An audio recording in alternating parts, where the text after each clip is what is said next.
Estás a punto de escuchar una conversación con Jaime Tabachnik, cofundador y CEO de Solvento, donde hablaremos sobre cómo los grandes problemas de liquidez pueden convertirse en oportunidades si se observan con atención. Nos quedamos sin dinero muy rápido porque nuestros clientes nos estaban pagando más de 60 días y por el otro lado a los transportistas nos exigían pagarles prácticamente de inmediato. Cómo la flexibilidad en un producto es clave. Los usuarios deben decidir cómo usarlo y el rol de los fundadores debe ser escuchar, adaptar y aprender. Pero si salimos con una idea muy fija, podemos estar con ceguera y sin ver otras oportunidades. Darles el producto a tus clientes y observar cómo lo utilizan. Y ahí es donde más aprendes. Que emprender con amigos o familiares requiere de mecanismos claros para tomar decisiones y la disciplina de disagree but commit.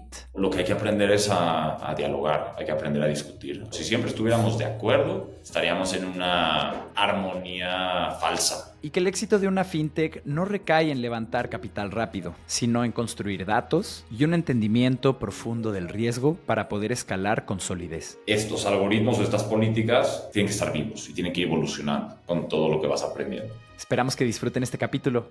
¡Bienvenidos! Cuando el río suena. Hola Jaime, muchas gracias por venir hoy y confiar en dos extraños que te invitaron a cotorrear en un podcast.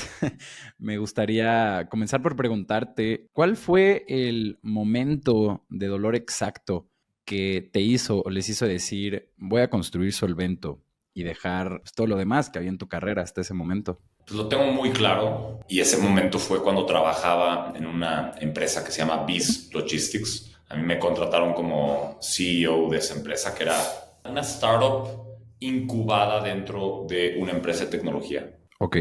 Ellos estaban construyendo software para optimizar procesos logísticos. Uno de los softwares era un TMS, Transportation Management Software, y la hipótesis era que aprovechando los clientes que utilizaban este sistema de gestión de transporte, podríamos construir un marketplace de transporte, agregando transportistas medianos y pequeños.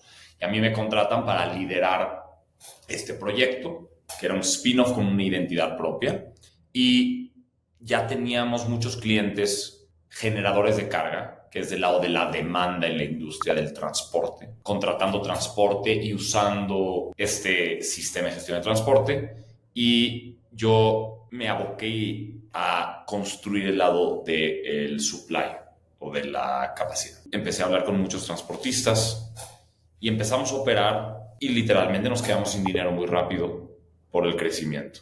¿Y por qué nos quedamos sin dinero? Porque nuestros clientes a los que les vendíamos servicios de transporte nos estaban pagando en promedio en más de 60 días. Y por el otro lado, a los transportistas que trajimos para trabajar en nuestra plataforma nos exigían pagarles prácticamente de inmediato. Okay. Entonces, este mismatch sí diferencia que había en nuestras cuentas por cobrar y los días que nos tardábamos o la necesidad que tenían nuestros proveedores en recibir sus pagos, pues nos dejaron sin dinero en 2 meses. Wow. Cuando entendí, platicando con los transportistas, que esa era la realidad en el sector, donde los generadores de carga hacían todo por extender sus días de pago, pero del otro lado había una industria que necesitaba el cash upfront porque no tenía cubiertas sus necesidades de liquidez. Ahí es cuando empecé a tener la primer idea de construir una solución que resuelva ese dolor. Claro, porque es un cuello de botella evidente, ¿no? O sea, por un lado se necesita ASAP el dinero para sobrevivir y mantener el día a día. Y por otro lado, pues está como esta tendencia clásica de los negocios de aplazar el pago lo más posible, justo también un poco en pro de la liquidez, ¿no? Y cuéntanos cómo se veía el primer MVP de Solvento, ¿qué tienes esta idea y qué es lo siguiente que haces? Cuando tuve esta idea, me acerco con Pedro y Guillermo, que son cofundadores de Solvento, mis socios, y ellos estaban emprendiendo con un negocio de crédito para personas físicas y les ayudaban a los empleados de empresas privadas a poder acceder a su salario y a trabajar. Y para mí hubo un símil y un parecido en lo que ellos estaban resolviendo con la necesidad que yo tenía. Claro. Más que en lugar de empleados, aquí eran proveedores de transporte, donde al final hay un producto financiero muy conocido que es el factoraje. Y al final del día lo que ellos están haciendo de alguna manera era ofrecerle a los empleados adelantar el salario que ya habían devengado. Y por el otro lado, yo lo que necesitaba era un producto financiero que permita a los transportistas cobrar en el momento que ellos lo necesiten. Entonces me acerqué con ellos y les platiqué de la oportunidad. Honestamente, primero buscando un partnership. Yo no me imaginaba al principio que esto era algo que yo iba a terminar construyendo. Ellos al principio también fueron un poco escépticos por el desconocimiento que tenían de la industria, pero poco a poco cuando fuimos y cuando les fui platicando del tamaño del problema, del tamaño de la industria y lo desatendido, decidimos hacer un piloto juntos. Y yo estaba haciendo en este momento un Executive MBA en Kellogg, en Northwestern, y decidimos participar en un concurso de emprendimiento que por suerte estaba sucediendo en ese momento. Y agarramos el sistema que ellos habían construido para hacer adelantos de nómina y lo utilizamos para pilotear con algunos de los transportistas que estaban en el marketplace de BIS. Hicimos un ejercicio y un piloto en donde pues, fue súper exitoso, donde prácticamente el 95% de los transportistas tomaron el producto y decidieron adelantar su factura cuando se programó a 30 días.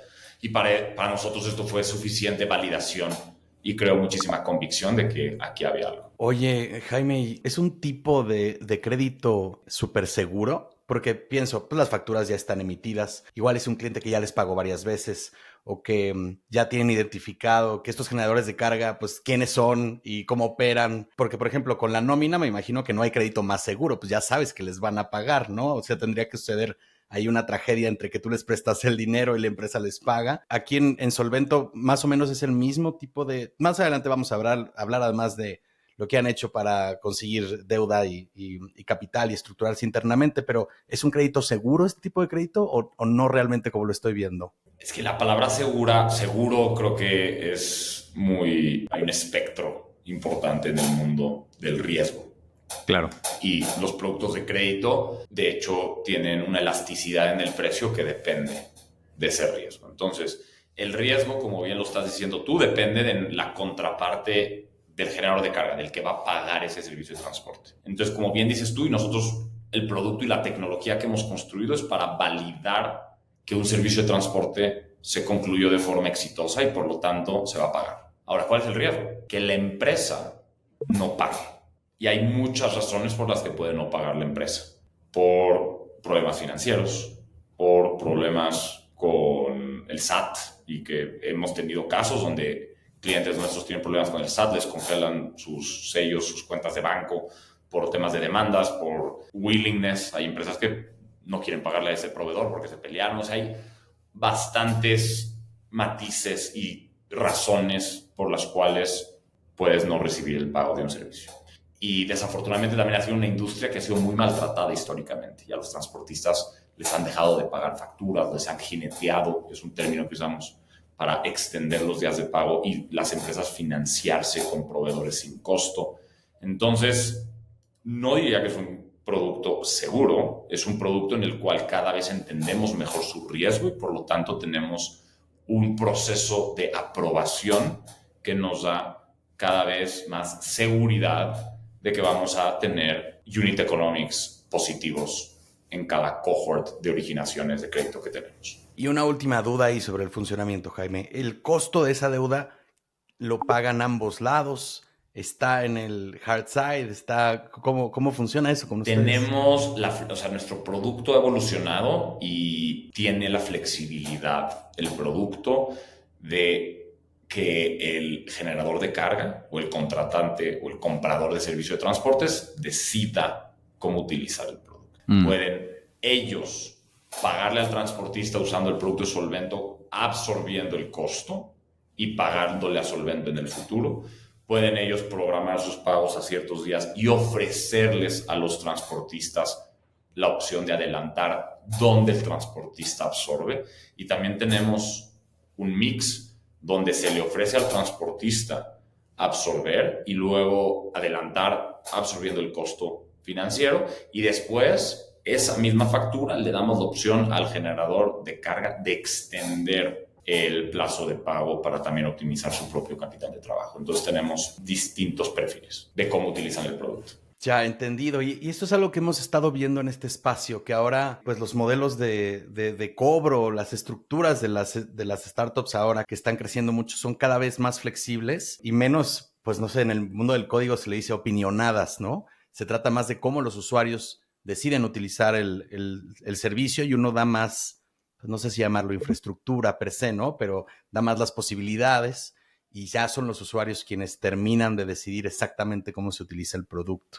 100%. Y ese es uno de los, creo que lecciones que nos llevamos muchas veces los emprendedores. El mercado y el cliente mandan y podemos salir con una idea de cómo solucionar un problema, pero si salimos, o sea, con una idea muy fija, sin una mentalidad y curiosidad, podemos estar con ceguera y sin ver otras oportunidades. Claro. Entonces, para mí me parece una muy buena práctica salir, obviamente, a validar ciertas hipótesis, pero darles el producto a tus clientes y observar cómo lo utilizan. Y ahí es donde más aprendes. Y cuando te hacen requerimientos de, oye, a mí me serviría si me das esta flexibilidad, si le haces este cambio.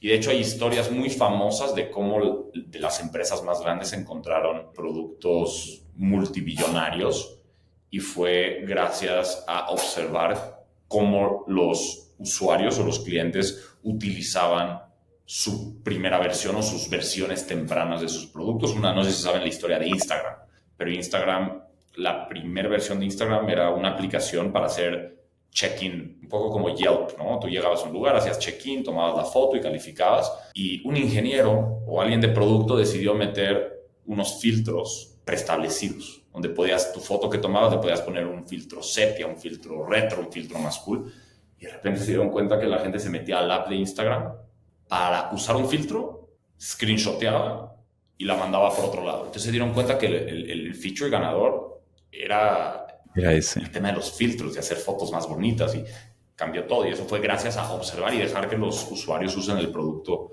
como quieran. Entonces sí, definitivamente creo que es bien importante mantener grados de libertad y estar muy abiertos a encontrar nuevas formas de solucionar problemas o necesidades de los clientes que están muy en la frontera de lo que estás resolviendo como core. Tal cual. Yo creo que toda hipótesis debe contrastarse con la realidad. Hace poco veía un video donde aparecía Elon Musk explicando un pequeño algoritmo que tienen en Tesla para hacer todo más eficiente. Es un algoritmo de 4 pasos, súper sencillo, pero como antesala de presentar el algoritmo, él explica que no hay peor cosa que un ingeniero se concentre en una solución que es la incorrecta, ¿no? O en una parte del proceso que incluso puede eliminarse de un proceso de ingeniería en SpaceX, ¿no? Por ejemplo. Y justo la mayor forma de evitar esto es siempre contrastando el resultado de tu trabajo con la realidad, ¿no? Como evitar estas, coloquialmente les llamamos chaquetas mentales, ¿no? Donde nada más estás tú como pensando y esperando que tengas la respuesta correcta, pues mejor contrástalo con la realidad, con tus usuarios, con tus métricas, con algo que sea más riguroso que únicamente lo que te dice el estómago. Total, a mí me encanta, no, la verdad no me acuerdo dónde lo escuché, pero lo repito mucho y es muy importante reflexionar y darnos cuenta si estamos enamorados de un problema y apasionados por solucionar un problema o apasionados por una solución y un producto. Y es muy peligroso estar obsesionados y enamorados de un producto o una solución, porque ahí es cuando podemos ser muy necios y tratar de que encaje y buscar otro. Pero cuando te apasionas de un problema es cuando mantienes esos grados de libertad y curiosidad de distintas formas, porque hay muchas formas de solucionar el mismo problema, muchas. Y de hecho, en el mundo que estamos viendo hoy, probablemente lo que nosotros llevamos construyendo 4 años, ya hay una mejor forma de solucionarla con ella. Y tenemos que estar abiertos a cambiar y rethink todo. No sé si vieron que hubo un memo del CEO de, ¿cómo se llama? No es Spotify, son los que aprenden idiomas, Duolingo, de cómo iban a reconstruir toda su plataforma, pero ahora como AI first, ¿no? Nuevo stack, nuevos core, o bueno, más bien una nueva arquitectura, todo construido para que sea amigable con herramientas de inteligencia artificial generativa, ¿no? Que eso seguro es es una reconstrucción muy compleja, pero a la velocidad que vas a poder ir una vez que tengas la nueva estructura AI first, llamémosle, pues es fácil un 10X que otras compañías que tienen un código heredado de ni siquiera tanto tiempo, ¿no? 10 años, pero es que sí, las cosas cambian muy rápido. Sí, yo he conocido fundadores que están empezando relativamente hace poco y sí te da un poco de envidia poder empezar from scratch y no tener todos los legacy y poder crear una cultura AI first desde el día uno, porque nosotros estamos pasando por todo este proceso que me imagino que la mayoría de las empresas, espero que ya estén bien metidas en el proceso de transformar la cultura y adoptar estas herramientas. Pero sí dices, híjole, si pudiéramos hacer así y empezar de cero, como lo está haciendo Duolingo, y hay que ser muy valientes. Pero creo que no es black or white, creo que hay distintas opciones, ¿no? El extremo es reconstruir todo, replatform, pero también en el espectro hay varios grises que es, oye, podemos mantener un core con algo legacy y podemos construir muchas soluciones AI que se comuniquen con el core alrededor, y creo que todos, o sea, para cada empresa y dependiendo en el momento en el que estén, la respuesta va a estar en algún lugar en ese espectro. Claro, sin duda. Y a ver, por hacer un corte así en otra dirección, Jaime, ¿cómo es fundar una compañía con dos hermanos que no son tuyos? Muy buena pregunta. Lo que es increíble es la madurez profesional y emocional que tienen Pedro y Guillermo, porque honestamente no se comportan como hermanos de sangre en el trabajo. Son increíblemente profesionales, tienen una relación profesional impecable y mantienen todos los posibles sesgos muy alejados del día a día. Entonces eso es pues una bendición, una suerte importantísima. Honestamente, no ha sido el hecho que sean hermanos un reto, sino al contrario. Ha sido un tema de, pues, como te digo, de admiración, de ver que dos hermanos pueden trabajar juntos, porque yo tengo ejemplos cercanos de hermanos que no tienen buenas relaciones profesionales y tampoco personales. Ellos tienen muy buenas relaciones, tanto personal como profesional. Entonces, en ese sentido, ha sido una oportunidad de aprender mucho. Y pues hemos hecho una muy buena sociedad de mucha confianza desde el core y hemos encontrado poco a poco nuestro lugar. Eso nos costó un poco de trabajo, porque aparte que son hermanos, que no son mis hermanos, pero venimos de ser amigos y muy buenos amigos. Para mí ese es el reto más importante, no el tema de que sean hermanos. El venir de ser amigos y arrancar un negocio como socios con partes iguales y donde nunca hablamos de manera muy clara. Las cosas se fueron acomodando, pero nunca fuimos muy claros con cuáles iban a ser los roles y responsabilidades, cuáles iban a ser los mecanismos de tomas de decisión, cómo íbamos a resolver problemas, quién iba a tener la última palabra, posibles escenarios en donde las cosas no sean equitativas y sean meritocráticas. Ese tipo de conversaciones han sido, o sea, nos tardamos en tenerlas, honestamente, y el hecho de que llegó un momento en que uno de nosotros, que en este caso fui yo, tuvo que tomar el rol de CEO en la compañía, pues al final del día tomar muchas decisiones como cabeza de un equipo. Al venir de ser amigos muy cercanos, esa dinámica ha sido retadora. Creo que la hemos navegado muy bien, pero para mí es el reto más importante de asociarte con amigos, es que llega un momento en que los temas de tomas de decisión, jerarquía, emocionalmente, yo creo que para la mayoría de los seres humanos es complejo. ¿Y qué es lo particularmente complicado de estos escenarios, Jaime? Es, no sé, por poner un ejemplo, se tiene que tomar una decisión, tú crees que debe ir en una dirección, alguno de tus amigos / socios cree que se debe ir en otra, y ahí entra un conflicto al ser los tres fundadores, pero tú tener la posición que debe o tiene la última palabra, por así decirlo, al tener la dirección ejecutiva. ¿Es ahí donde puede haber conflictos o dónde más? Sí, en cualquier tipo de decisión, y lo que hay que tener mucho cuidado es con el ego, que todos tenemos, y hay que, pues creo que es un viaje en la vida de cómo tenemos nuestra relación con nuestro ego. Y lo que hay que aprender es a dialogar, hay que aprender a discutir, hay que aprender a madrearse, y hay que aprender lo más importante a disagree but commit. Claro. Y cuando se tiene claro los mecanismos de toma de decisión, se vale y de hecho es sano no estar de acuerdo. Si siempre estuviéramos de acuerdo, estaríamos en una armonía falsa. Cuando hay desacuerdo, hay crecimiento, hay challenge, sí, es cuando se genera mucho valor.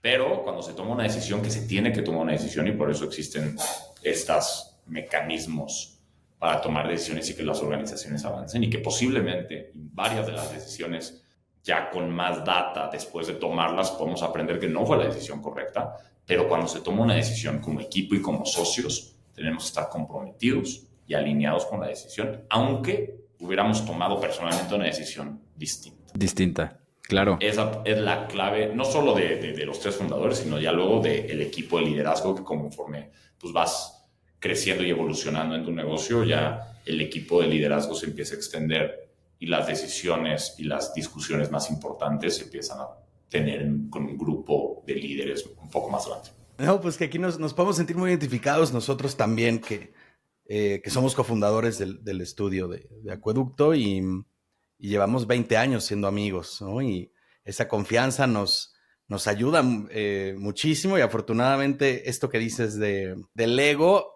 lo sabemos manejar bien, porque es un volado, yo creo, cuando emprendes con tus amigos. O sea, poder bajar o sea, es una cuestión de suerte. No creo que sea solamente de compromiso y de madurez emocional, sino hay amigos a los que tu criterio pensarás que luego les gana en algún lugar o al revés, y eso puede generar ahí unos roces como que pueden realmente estorbar en el proceso de tomas de decisiones, ¿no? Aquí con Artemio, si él insiste, digo, bueno, hay una razón detrás, podemos darle, y de regreso también me las concede igual, ¿no? O sea, realmente cuando estamos muy, muy en desacuerdo, sí podemos llegar a ser, bueno, un punto medio, ¿no? Hacemos primero tu propuesta, le damos tanto tiempo, vemos si se mueve cierto KPI, si en tal momento no, nos movemos.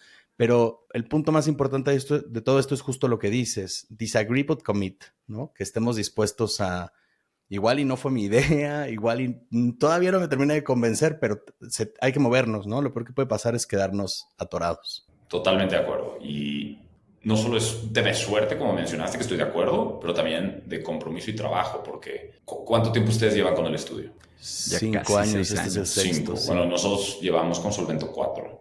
Y yo me siento muy orgulloso del trabajo que he hecho también intrapersonal para mejorar como en esas partes soft y en ese manejo del ego. Hay que trabajarlo, hay que meterle horas, como era el gym. Sí, sin duda. Y es parte de una evolución, o sea, porque si vas en piloto automático en la vida, lo más probable es que esa suerte que mencionas nos juegue en contra, honestamente. Ese es por lo menos como yo lo veo. Oye, Jaime, y cambiando de tema, actualmente, ¿cuántos transportistas están en su plataforma activos?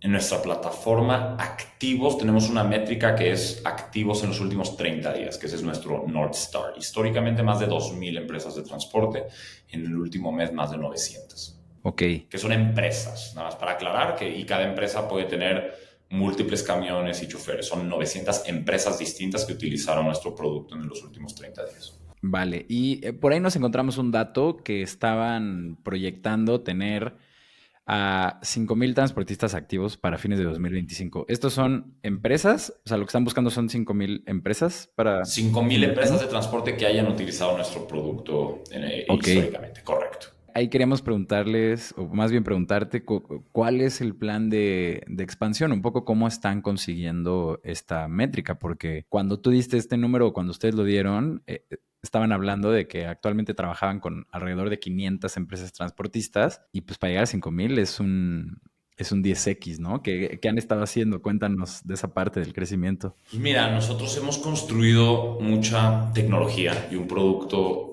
muy atractivo para los grandes generadores de carga. Y los grandes generadores de carga agregan y trabajan con cientos de transportistas. Entonces nuestra estrategia es adquirir estos grandes generadores de carga, que son los grandes fabricantes, los grandes distribuidores, las grandes empresas logísticas que subcontratan transportistas, darles nuestras soluciones de automatización de procesos de pago, automatización de validación de pruebas de entrega, inteligencia de mercado, un producto que nos emociona muchísimo, que estamos ahorita sacando, que se llama Solvento Terminal. Es un producto donde le damos visibilidad a los usuarios generadores de carga de Solvento que contratan transporte de su gasto en transporte comparado con el mercado. Nosotros tenemos acceso a un universo de data tan grande que hemos podido construir indicadores que a ti como empresa puedes ver en cada una de tus rutas, con cada tipo de unidad, en cada tipo de producto que mueves, cómo se ha movido en el tiempo y cómo se compara con lo que se está pagando en el mercado.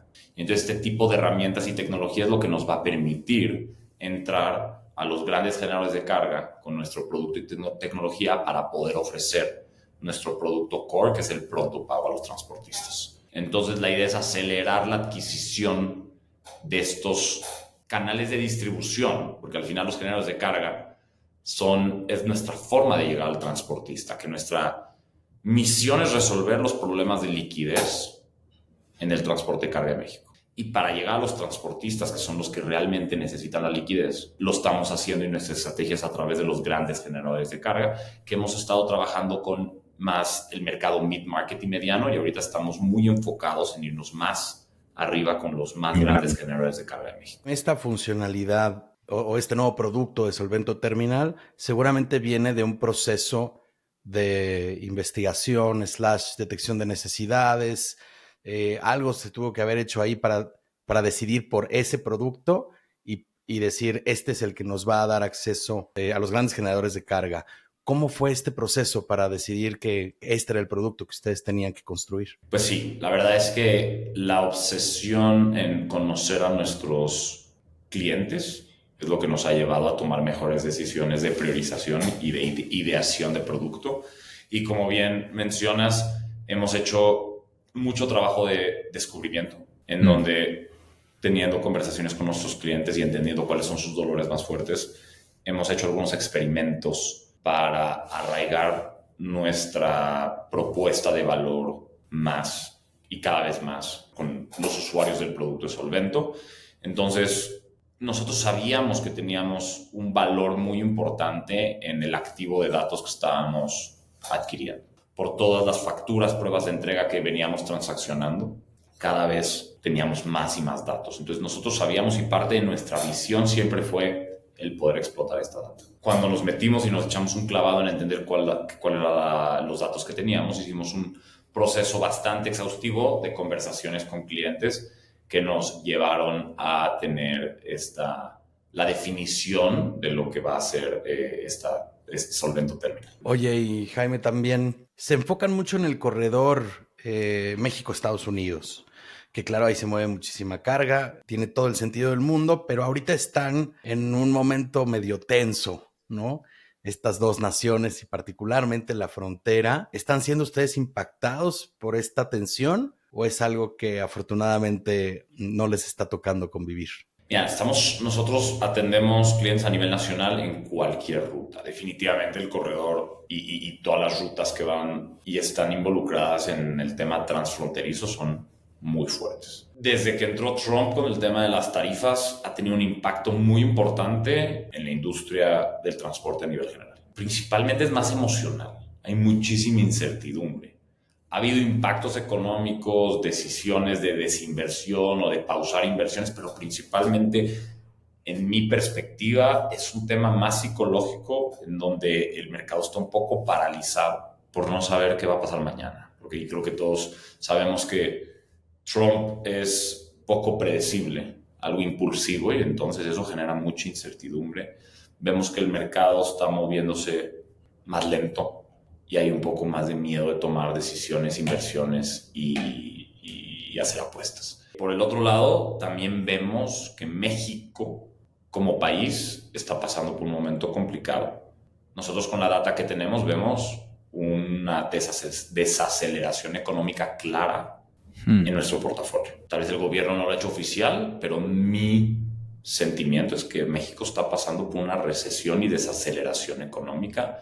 Puede ser que venga y ha sido influenciado también el tema de las tarifas, la tensión con Estados Unidos, entre otras cosas, pero creo que la combinación de la tensión que que estamos teniendo con Estados Unidos, más aparte una recesión interna, es una combinación que ha hecho que el 2025 sea un año bastante retador. Qué interesante, o sea, porque es verdad que esto no es oficial, ¿no? Solo se siente un poco palpando el mercado, que las cosas van un poco más lentas, o que justo te dicen, ahorita no, tal vez el próximo trimestre o el próximo año. Al mismo tiempo me cuesta creerlo, ¿no? Porque venimos de, pues básicamente unos 2, 3 años donde pues el escenario se ha prestado más que nada para construir abundancia y vaya, como que me es difícil señalar cuáles pudieran ser los factores económicos que están desacelerando todo a nivel macro, salvo los cánceres de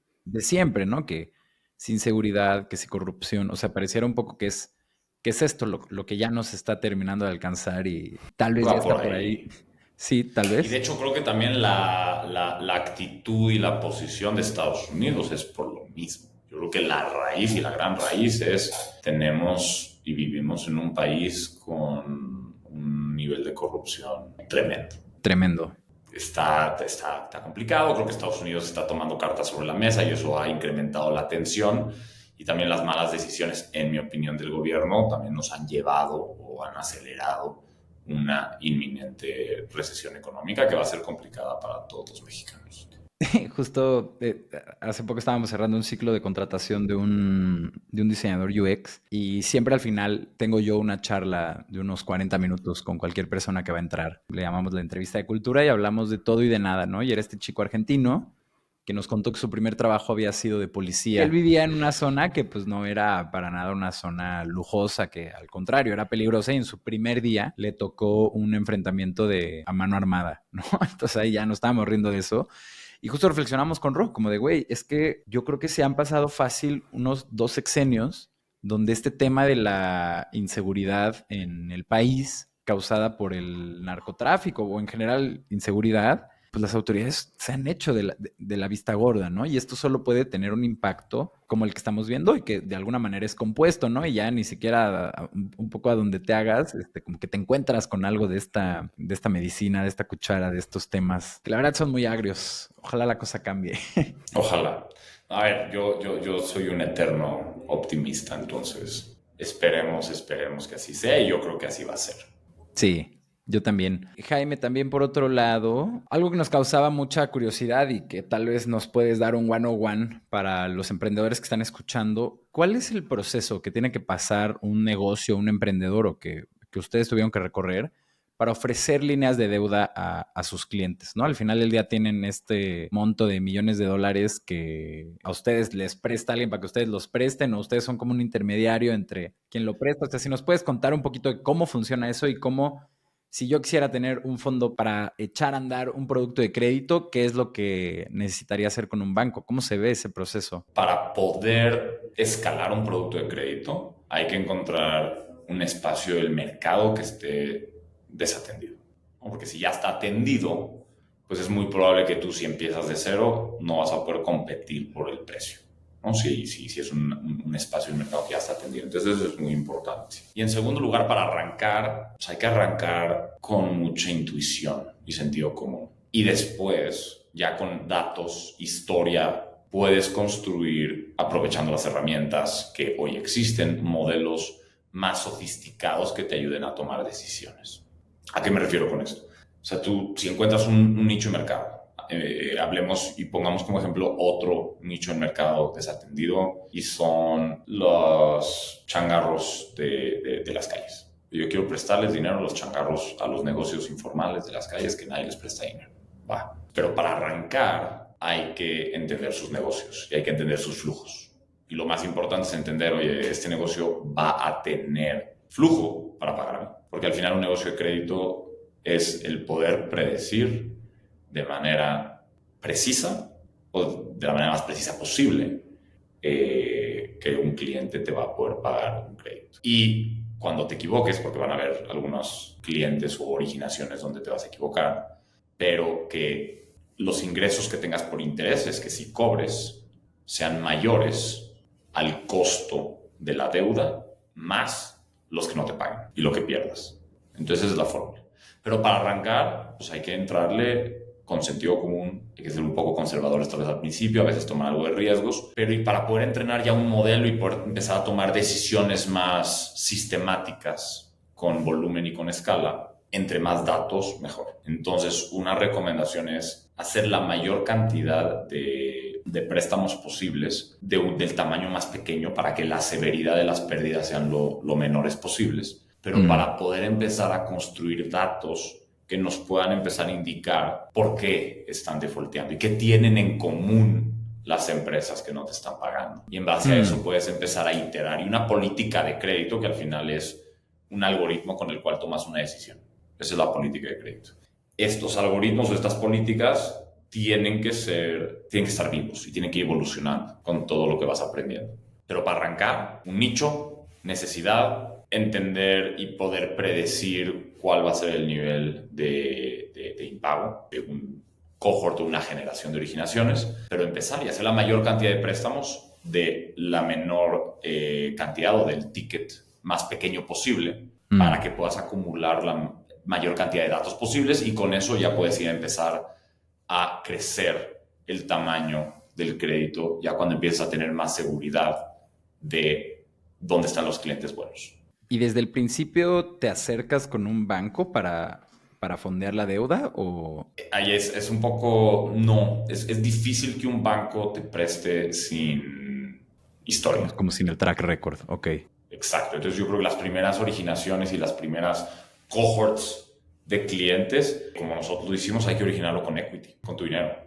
Vale. ¿No? O sea, o con dinero de los inversionistas de la compañía, ya después de un poco de track record y con datos y con una historia, que eso es lo más importante, pues todos los seres humanos vivimos de historias, pero que puedas contar una historia y que puedas con datos sustentar esa historia, ya empiezan a ver, dependiendo de la etapa en la que estés, algunos inversionistas que puedan estar interesados en prestarte dinero o darte deuda para que puedas apalancar tu negocio de crédito y que no tengas que fondearlo al 100% con equity. Entonces, arrancar con equity y luego escaparse de ahí lo más pronto posible. Sí, a ver, pero siempre, como en cualquier negocio, el nivel de apalancamiento es importante administrarlo bien. Claro. Entonces, para darte un ejemplo, nosotros el nivel de apalancamiento de nuestro portafolio hoy es de un 85%. Entonces, todavía nosotros estamos poniendo el 15% de cada préstamo, lo ponemos con nuestro propio equity. Queremos subirlo, sí, pero también llega un punto que el riesgo, entre más apalancamiento, mayor riesgo. Claro. Entonces, hay que ir llevando, dependiendo de la etapa de la compañía, hay que ir haciendo un análisis de riesgos y de administración financiera para tomar la decisión de cuál es el nivel de apalancamiento ideal en cada momento de la historia de la compañía. Claro, y si te pagan, pues la utilidad crece cuando financias con equity los préstamos que das, ¿no? Porque es más barata esa deuda. No, el equity es más caro. O sea, pero el equity no te genera y no tienes que pagar un interés o un costo y no tiene un cash flow element, pero el retorno esperado del equity siempre es mayor a la deuda. Entonces, sí es importante que cuando hacemos un análisis y tomemos una decisión sobre el mix de financiamiento que vamos a utilizar, el costo del equity siempre debe ser más alto que el costo de la deuda. Sí, no, me refería a que no tienes que pagar intereses sobre el equity. Pero bueno, de todas formas prefieres no verlo así. O sea, mejor no verlo como, bueno, nos conviene tener cierto... No es blanco y negro, porque también hay veces que, oye, aunque tenga un costo más alto, tal vez tú dices, oye, ahorita no vale la pena que suba mi apalancamiento, porque este equity no lo necesito ahorita. En vez de tenerlo en el banco, lo puedo utilizar para fondear mi portafolio, pero el equity se debe utilizar principalmente para crecer el negocio y para generar retornos bastante más altos. Entonces, si puedes sustituir el equity por deuda que tenga un costo menor al retorno esperado de los inversionistas, normalmente debe ser una buena decisión, siempre y cuando mantengas el nivel de apalancamiento a un nivel sano. Perfecto. Y ahorita que hablabas ¿qué es lo equivalente a la tesis de inversión, pero la tesis de crédito? ¿Cómo le llamaste? La política de crédito. La política de crédito, exacto. ¿Qué variables son para ti, Jaime, para ustedes, para Solvento, las más, los indicadores más importantes en tu sector que te indican si sí te van a pagar o no te van a pagar? Pues esa es de nuestra propiedad intelectual más importante. Te puedo dar algunas Algo que no sea la salsa secreta. por Sí, dónde, sí. por dónde nosotros nos fijamos, pero a ver, desde la cantidad de facturas que cancelan, nos da un indicador fuerte de la formalidad que tienen y el orden que tienen en su negocio. Y es un indicador que puedes ver en el SAP. Oye, estos generan 100 facturas, cancelan 50. Tal vez, o sea, eso si haces un análisis tradicional y revisas sus estados de resultados y su balance, no vas a ver esto. Y son como datos alternativos. Rutas, depende de dónde están moviendo la carga. Hay rutas más peligrosas que otras y donde hay más incidencias y donde hay más riesgo. Entonces, conforme vas creando historia y subiendo el volumen de créditos, empiezas a encontrar correlación con datos que no son tradicionales y que te hacen mejorar tu modelo de originación, por lo tanto mejorar tus márgenes, tus unit economics y tener una ventaja competitiva importante, que ese es al final del día nuestra ventaja competitiva, es nuestro foco en esta industria. Entonces, mientras entendamos mejor el riesgo de esta industria, Solvento va a tener una ventaja competitiva con las fintechs que no tienen una verticalización en la industria del transporte. Oye, Jaime, y para los emprendedores que nos están escuchando, que estén tal vez en una etapa anterior a la tuya, a la de Solvento, ¿qué del éxito temprano de Solvento crees que pueda ser útil o insightful para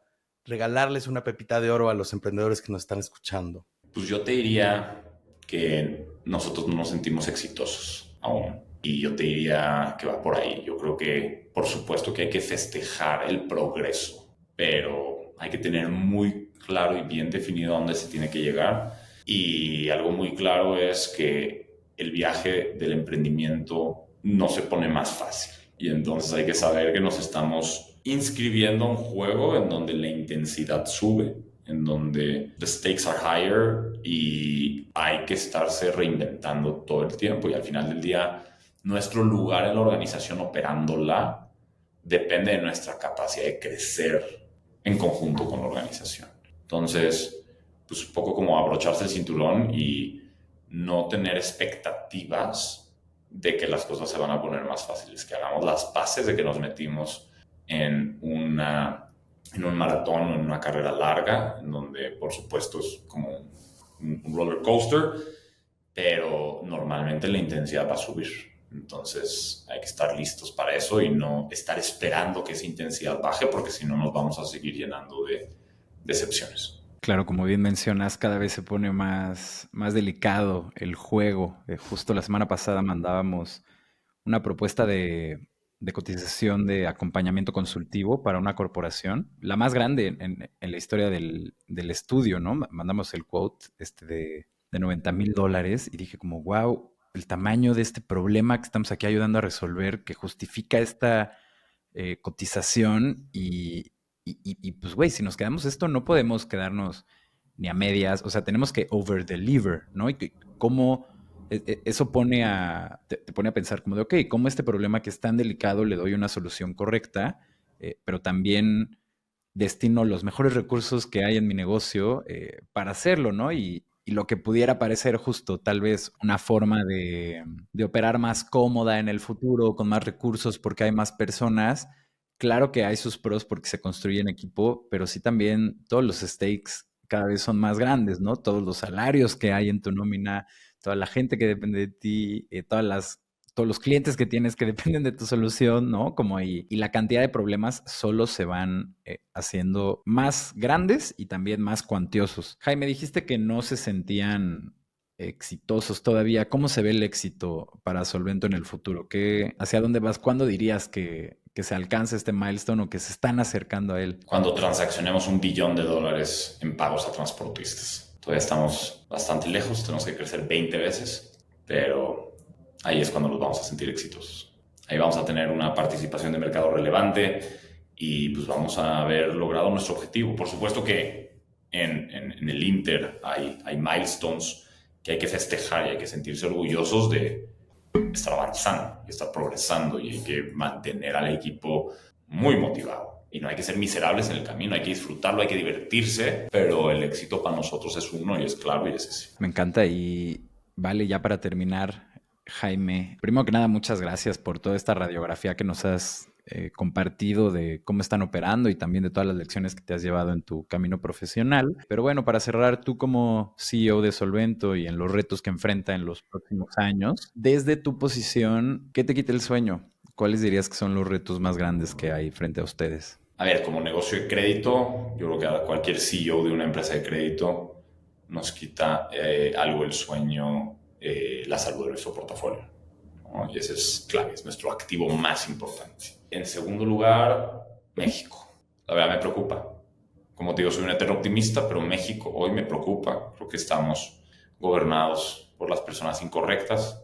Creo que las tensiones con Estados Unidos son serias y no tengo yo claro todavía cómo vamos a salir de la situación en la que estamos.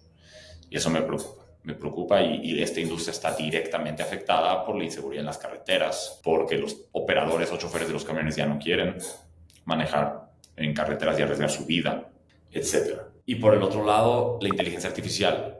Creo que no es opcional.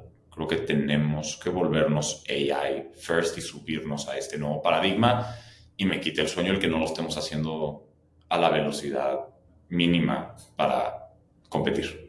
Fenomenal, pues ahí lo tienen, Jaime. Muchísimas gracias por esta conversación y gracias a ti que llegaste hasta este punto de la conversación.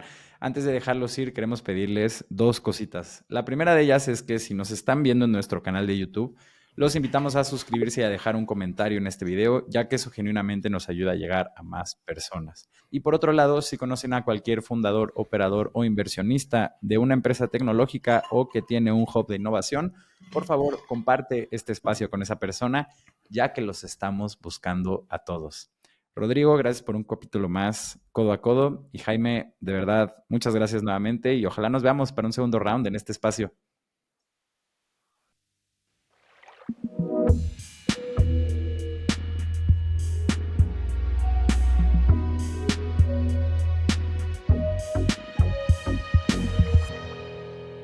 Cuando el río suena.